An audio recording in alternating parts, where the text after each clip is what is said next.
You could break your leg in Sydney and pay $0. Same injury in Dallas. That'll be $89,000, and your insurance still might not cover it. Australia just made healthcare free for tourists in emergencies, while Americans are rationing insulin to survive. But that's just the beginning of what they're doing better. Way better. And it's honestly not even close. But wait. Before we begin, please subscribe to ensure that you never miss out on any of my essential stuff. Comment "I subscribe" below, and I will personally welcome you to our community. With that said, let's get started. Let's start with something simple. How much you make flipping burgers. Marcus, 19-year-old from Ohio, took a working holiday visa to Melbourne in 2024. Started as a barista, same job he had back home at Starbucks. Day 1, his pay rate? $24 an hour. Back in Ohio, $7.25. Same work, same latte art, triple the pay. He made his entire month's rent in one weekend working Saturday and Sunday, because Australia has penalty rates that pay time and a half on Saturdays and double time on Sundays. Here's the data that should make every American furious. Australia's minimum wage is $24.10 Australian dollars. That's $15.88 as of July 2025. America's federal minimum wage, still $7.25. Hasn't budged since 2009. That's 16 years of inflation with zero increase. And before you say cost of living, Australian fast food workers live comfortably on that wage. American ones need 2 jobs and food stamps. Marcus told me something that stuck with me. I thought I was just bad with money back home. Turns out I was being robbed legally. But here's where it gets really interesting. Jake from Texas went surfing at Bondi Beach in December 2024. Wiped out. Broke his leg in 2 places. Lifeguards called an ambulance. Rushed him to St. Vincent's Hospital. Emergency surgery that night. Titanium rod inserted. 3 nights in a private room. Full physical therapy set up for recovery. He's lying there, leg in a cast, thinking about the financial devastation waiting for him. His American insurance had that clause. Emergency care overseas requires pre-authorization. He didn't pre-authorize his surfing accident. Shocking, I know. The bill arrived at his room on day 3. He opened it with shaking hands. $0. Under Australia's reciprocal healthcare agreement, tourists from 11 countries, including the US, get free emergency care. Just free. Jake checked with his insurance company back home. Same surgery in Houston, $89,000. And that's the negotiated rate. Let me hit you with this. America spends 17% of its entire GDP on healthcare. Australia, 10%. Americans spend almost double per person. But Australians live 5 years longer on average, 82.9 years vs 77.5 for Americans, according to 2024 World Health Organization data. We are spending more to die younger. That's the system we are defending. Australia proved universal healthcare doesn't destroy the economy. It costs less. People live longer. Medical bankruptcy doesn't exist. But sure, let's keep calling it impossible. Wait until you hear about their gun laws. April 28, 1996. Port Arthur, Tasmania. A gunman killed 35 people with semi-automatic weapons. Within 12 days, not 12 months, not 12 years, 12 days, Australia's conservative government banned semi-automatic rifles and shotguns. Mandatory buyback program. No grandfather clauses. Turn them in or face prosecution. Sarah teaches 5th grade in Melbourne. She remembers watching the news as a teenager, seeing politicians from both parties stand together. There was no debate about freedom versus safety, she told me. Just grief, then action. Her school has 0 active shooter drills. Not because they are unprepared, because they are unnecessary. The numbers are brutal. Australia has 0.9 gun deaths per 100,000 people. America, 12.2 per 100,000, according to 2024 CDC data. We've had over 600 mass shootings in 2025 alone. Australia's last mass shooting was 2018. 7 years ago. American kids practice hiding in closets and barricading doors with desks. Australian kids just go to school. After Port Arthur, Australia's gun deaths dropped by more than 50% and stayed down. Mass shootings went from every year to almost never. And here's what didn't happen. Tyranny. Government oppression. Loss of freedom. Australians still hunt, sport shoot, own firearms for legitimate purposes. They just can't own military-style weapons designed to kill dozens of people quickly. One mass shooting. 12 days. Problem solved. Meanwhile, America responds to school shootings with thoughts, prayers, and politicians funded by gun manufacturers. But here's where Australians really leave us in the dust. Emma worked as an accountant in Chicago for 3 years straight without taking a single vacation. Her manager praised her dedication during reviews, called her a team player. She burned out so badly she couldn't remember her nephew's name at Thanksgiving. She relocated to Brisbane in 2025 for a fresh start. First job offer included her salary, superannuation, that's retirement contributions, and this line in the contract, 20 days annual leave, statutory minimum, must be taken within each year of employment. Wait, what? Must be taken? A new boss scheduled a meeting 6 months in. Emma panicked. Was she being fired? Nope. Her boss mandated she book 2 weeks off because she hadn't used any leave yet. It's not optional, Emma. You're legally required to rest. Book a holiday or I'm booking one for you. Here's what Americans need to understand. Australia mandates 4 weeks of paid annual leave by law, not competitive benefits. Law, plus 10 public holidays, plus separate sick leave. That's 30 vacation days minimum before sick leave. America, 0. We are the only developed nation on Earth with 0 legally required vacation days. None. Not one. And get this, 55% of Americans don't even use their optional vacation days, according to 2024 Pew Research. We are so broken we won't take the tiny scraps we are given.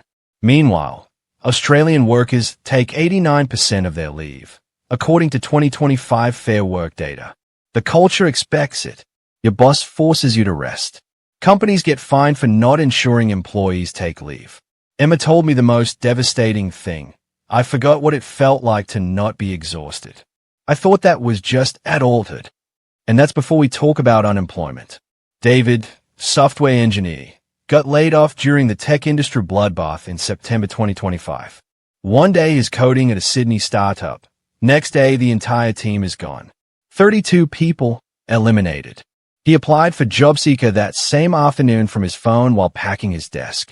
2 weeks later, the payment started, $1,860 per month, plus rent assistance of up to $466 every 2 weeks, plus access to free career counseling and retraining programs. The government literally paid him to upskill in cybersecurity while job hunting. His best friend, same layoff situation as Silicon Valley company, got 2 weeks severance. Then nothing.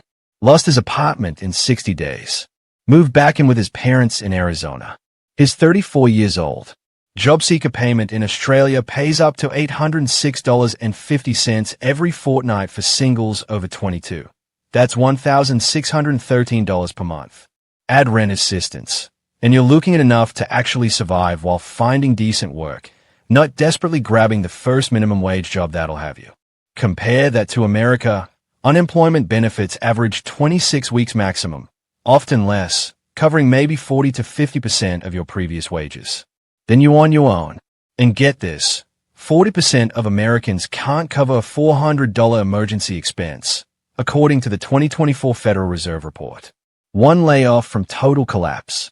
Australia's safety net means David could afford to be selective, find a good fit, negotiate better. He landed a role 3 months later, making more than before. His American friend is driving Uber to make rent. A real safety net doesn't make people lazy. It means they take risks, start businesses, rain for better careers. Instead of drowning, they swim. But the education system? That's where things get really unfair. Olivia is in her 4th year of medical school at the University of Melbourne, training to be a surgeon. World-class education at a top 50 global university. Her tuition, deferred through something called HECS help. She hasn't paid a single dollar upfront. 0. When she graduates and starts earning more than $54,435 per year, she'll pay back 1% of her income. 1%. The interest is capped at inflation, 1.8% in 2025. If she never earns above the threshold, she never pays it back. No debt collectors. No default. No garnished wages. Her best friend from high school moved to America for medical school. Same ambitions, similar grades. That friend is now $320,000 in debt with interest rates up to 6.8%. Payments start immediately after graduation, regardless of income. She's already looking at $2,800 monthly payments for the next 20 years. Let me break this down. The average Australian university debt is $27,600 Australian dollars, about $18,000 US. Average US student debt?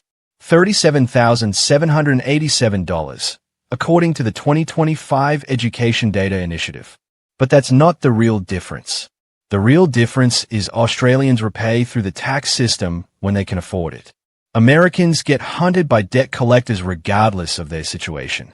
Olivia told me something chilling. My American friend is choosing her specialty based on salary, not passion.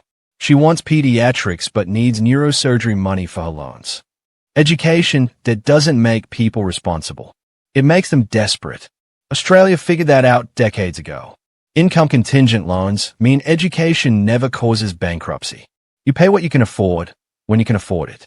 And speaking of systems that actually work, May 2025, Federal Election Day in Melbourne. I'm walking past a primary school. They've converted it into a polling station. There's a line, but it's moving. Maybe 10 minutes wait. There's a bake sale out front. Someone's grilling sausages for $2. Democracy sausage, they call it. Raising money for the school. It's a whole tradition. Everyone's voting. Everyone. Because it's mandatory. You don't show up. You get fined $20 to $80. Sounds authoritarian? Here's what it actually does. Politicians can't win by suppressing votes. They have to earn them. All of them. Voter turnout in Australia's 2025 federal election, 96.8%. Nearly perfect. Elections are always on Saturdays. Early voting available for 2 weeks before. The Electoral Commission is independent and nonpartisan. No politician controls it. Compare that to America, where we celebrated 66.6% turnout in 2024 like it was a victory. Georgia had 8-hour lines. Polling stations closed in minority neighborhoods. Voter ID laws designed to exclude. The chaos is a feature, not a bug. Australia's system is so simple it's embarrassing we can't figure it out. Mandatory voting, weekend elections, independent oversight. Democracy stops being a weapon. It just works. I talked to an elderly Vietnamese Australian woman in that line. She'd live under actual authoritarianism. Being required to vote isn't oppression, she said. Having your vote stolen is. But nothing compares to how Australia treats workers who get injured. James worked construction in Perth. March 2025, fell from scaffolding. 2 fractured vertebrae, shattered wrist. The fall should have killed him. Work cover, that's Australia's workers' compensation, kicked him before he even left the hospital. 100% of his salary for the first 13 weeks. Then 80% for as long as recovery takes. All medical expenses covered. Physical therapy, prescriptions, follow-up surgeries, everything. And here's the part that would never happen in America. His employer legally cannot fire him. They must hold his job or provide an equivalent position. 8 months later, James returned to work. Different role, accommodating his limitations, same pay. The company even modified his workspace with ergonomic equipment at their expense. His younger brother works construction in Texas. Similar fall, similar injuries, 6 months earlier. Workers' comp claim denied. They said he violated safety protocol by not wearing a hard hat, even though he was. Got fired while still in the hospital. Medical bills pushed him into bankruptcy. He's 28 years old and his credit is destroyed. Here's the reality. 95% of Australian workers are covered by workers' comp. Average claim pays out $90,000. Employers legally cannot retaliate during recovery. In America, 33% of injured workers report employer retaliation.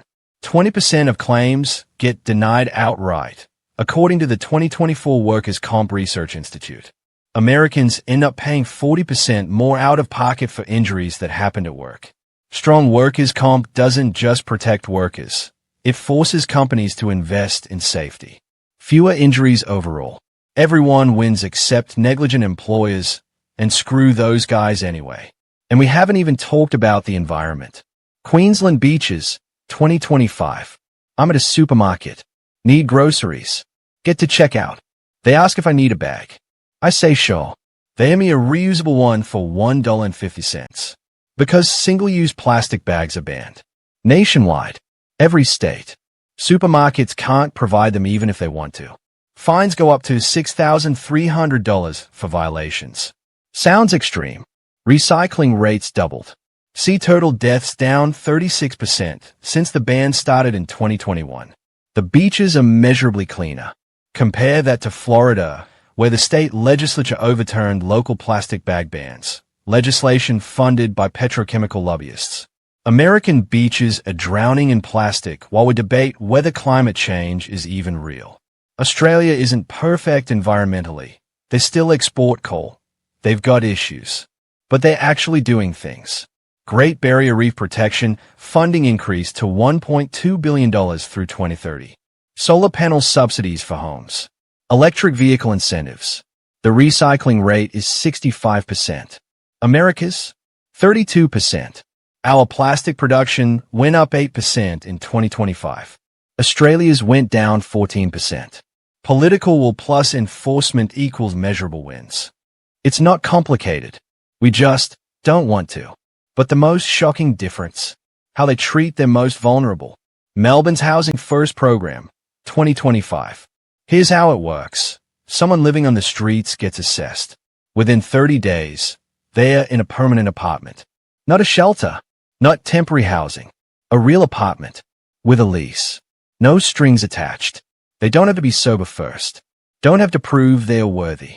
Don't have to jump through bureaucratic hoops. Housing first, support services second. Social workers visit regularly. Mental health support included. Job training if they want it. The retention rate? 78% still housed after 1 year. The program saves taxpayers $20,000 per person annually in emergency room visits, police calls, and jail costs.